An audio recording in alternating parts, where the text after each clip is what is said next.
Washington. When President Donald Trump's UN ambassador recently urged the world to sever diplomatic ties with North Korea, she was sketchy on the details. Should all embassies close?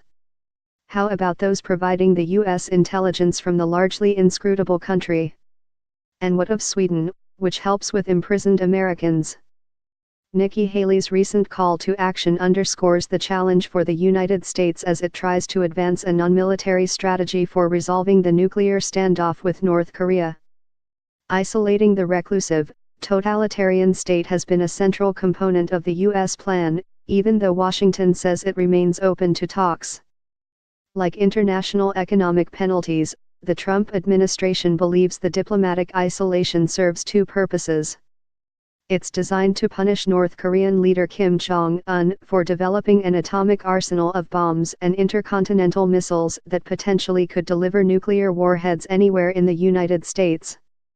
U.S. officials also contend that freezing out North Korea could drive Kim's government to seek negotiations.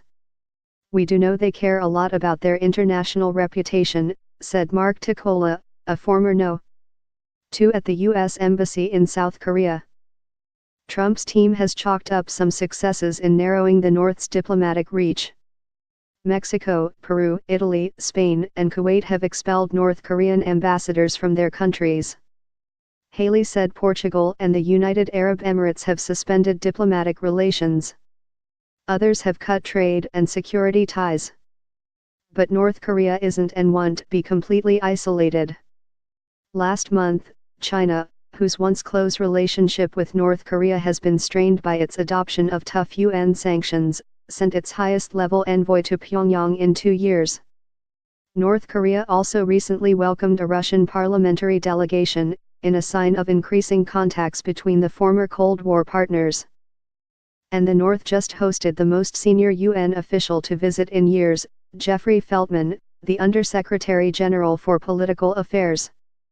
Even before he departed, experts played down expectations that Feltman, formerly a senior American diplomat, could offer a breakthrough as the standoff over the North's nuclear weapons threatens to spiral into war. Feltman carried no message from Washington, State Department spokesman Heather Nauert said. Yet Feltman's visit, which included an audience with Kim's foreign minister, added to questions about how effectively the U.S. can isolate North Korea. Feltman left Pyongyang on yesterday after 4 days of talks with the North Korean Foreign Ministry. "I have to brief the Secretary General first," he said when asked for details of his trip. Also unresolved is whether Trump and his top advisors have a game plan for the second half of a strategy they've called maximum pressure and engagement. If North Korea signals a willingness to negotiate, now that Kim has declared that he has realized the great historic cause of completing the state nuclear force, how will the U.S. respond? "This is probably as good a time as any to try to pivot to engagement," said Suzanne DiMaggio at the New America think tank, who has been involved in several rounds of unofficial talks with North Korean officials. She said the administration has focused almost completely on pressure.